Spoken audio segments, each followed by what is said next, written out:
Le Bouddha offrit son corps 1000 fois pour le Dharma. Extrait du Sutra de Dhammamukha Nidana, chapitre 1, la demande de Brahma pour le Dharma en 6 récits. Il y a fort longtemps, dans une ère lointaine, vivait un grand pratiquant spirituel qui deviendrait plus tard le Bouddha Shakyamuni. Avant d'atteindre l'éveil, il était un être ordinaire, endurant d'innombrables souffrances extrêmes, toutes pour chercher une parcelle de vérité, un fragment de sagesse capable de sauver tous les êtres sensibles. Premier récit, offrir son épouse et son enfant bien-aimé pour un seul verre. Il était autrefois un roi bienveillant nommé Chulupyo. Il constata que, bien que son peuple eût nourriture et vêtements, leur cœur était vide et ignorait la nature véritable de la vie. Si personne ne leur enseigne quelle est la vérité ultime, pensa-t-il, alors aucune richesse que je leur donne ne servira à rien. Il décréta, quiconque m'enseignera une vérité, je réaliserai son vœu le plus cher. Un jour, un yaksha terrifiant apparut, le visage vert, crossaillant, crachant des flammes. Je peux t'enseigner une vérité, mais tu dois me donner ta femme et ton fils bien-aimé en nourriture. La cité entière pleura, le suppliant d'abandonner cette folie. Mais il serra les dents et livra lui-même les 2 êtres qu'il chérissait. Après les avoir dévorés, le yaksha récita, « Tout ce qui est conditionné est impermanent, tous ceux qui naissent souffrent, les 5 agrégats sont vides, sans marque, il n'y a ni soi ni ce qui appartient au soi. » Ces mots furent comme un éclair traversant les ténèbres de son cœur. Sans larmes ni regrets, il fit graver ces vers sur une stèle et les diffusa dans tout le royaume. Deuxième récit, percer son corps pour allumer 1000 lampes. Dans une vie antérieure, il était le roi Kyanshnipolyo. Apprenant qu'un brahmane connaissait le Dharma, il l'invita à sa cour. « Tu veux entendre le Dharma ?» dit le brahmane. « Alors perce-toi le corps de 1000 trous, allume 1000 lampes à huile avec ta chair et ton sang en offrande. » Les ministres, à genoux, sanglotèrent. « Sire, vous êtes notre ciel, notre père et mère. Si vous mourrez, qui nous protégera ?» Il sourit, « J'ai péri 1000 fois par le passé pour la cupidité, la colère et l'ignorance, mais jamais pour la vérité ultime. Aujourd'hui, je veux mourir pour l'éveil. » Il se perça lui-même le corps. La douleur était insoutenable, mais son cœur ne connaissait que la joie. Quand les flammes s'allumèrent, le brahmane récita, « Tout ce qui est constant prend fin, tout ce qui est élevé tombe, toute rencontre a une séparation, tout être né mourra. » À cet instant, la terre trembla, les dieux pleurèrent. Un miracle advint, ses blessures se refermèrent, et son corps devint plus robuste qu'avant. Troisième récit, accepter 1000 clous de fer pour un enseignement. Il était autrefois le roi Pilankieli. Un brahmane lui demanda de s'enfoncer 1000 clous de fer dans le corps. « Fais-le, accepta-t-il. » Le peuple hurla, « Ne sacrifiez pas le monde pour un seul homme. J'ai accumulé des os assez hauts pour former des montagnes, versé assez de sang pour remplir des fleuves, répondit-il, mais jamais je ne suis mort pour la vérité ultime. Aujourd'hui, je meurs pour votre éveil. » Clou après clou, le sang jaillit comme des sources. Pourtant, il supplia, « Parle d'abord le Dharma. Sinon, si je meurs, je ne pourrai plus l'entendre. » Le brahmane récita, « Tout est impermanent, tous les êtres souffrent, tous les phénomènes sont vides. Le vrai moi est sans naissance, rien n'est à moi, rien ne m'appartient. » À ces mots, la terre trembla à nouveau, les dieux lancèrent des pétales. Son corps retrouva miraculeusement son intégrité.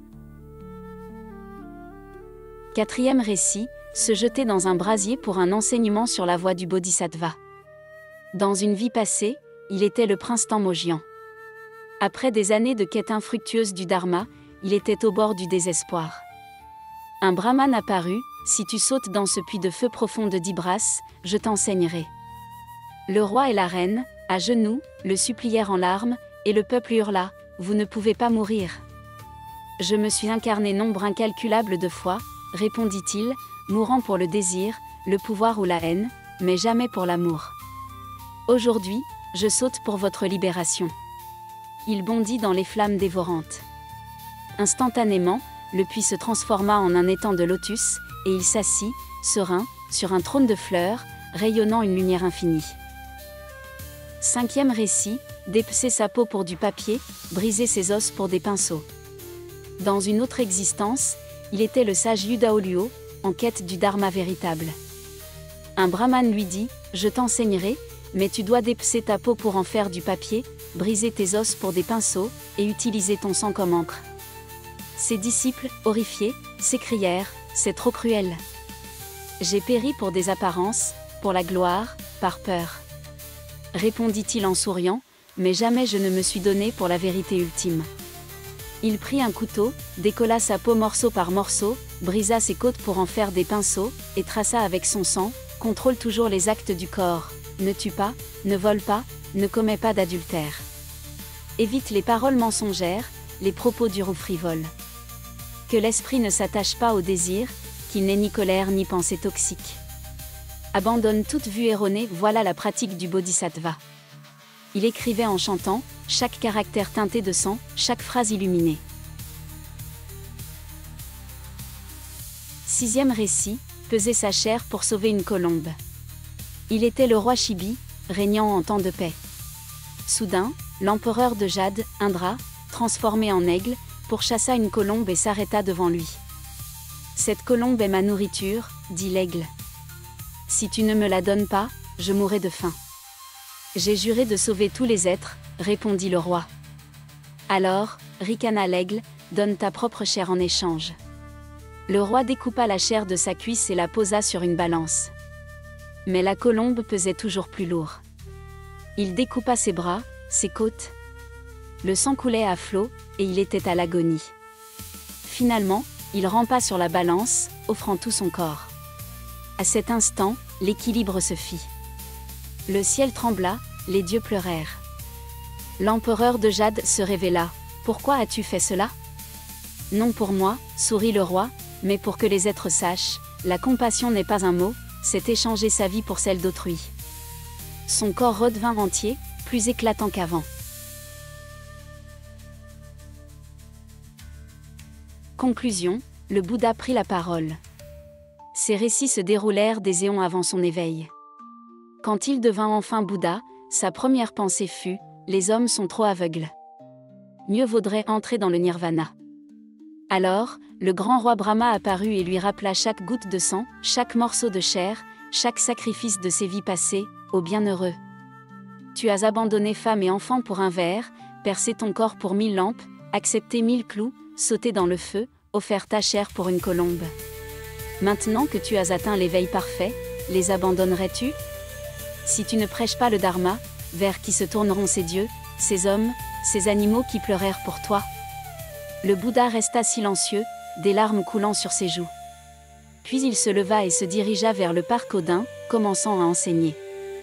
Ainsi naquirent les 3 tours de la roue du Dharma, les 4 nobles vérités, le noble sentier octuple, les 12 chaînons de la coproduction conditionnée, jusqu'aux enseignements subtils des consciences. Réflexion et enseignement. 1. L'amour vrai, c'est se sacrifier pour autrui. Le Bouddha n'était pas un dieu, mais un homme comme nous.